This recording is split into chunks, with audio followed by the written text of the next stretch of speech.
আমরা দুজনে কপত কপতি হলে বাড়িতে বাঁধবো খড়কুটো দিয়ে বাসা।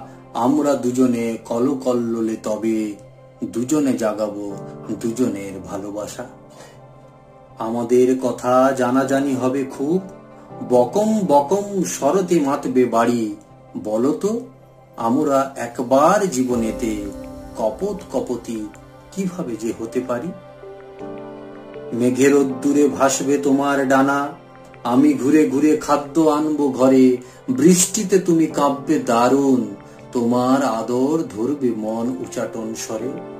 পাখির পালকে ভালোবাসাবাসি খেলা, এসো আজ খেলি একালে জগৎ ভুলে। আমাদের কথা আগামী মানুষ এসে নেবে নাকি তার ওষ্ঠে আদরে তুলে। আমরা দুজনে কপত কপতি হলে।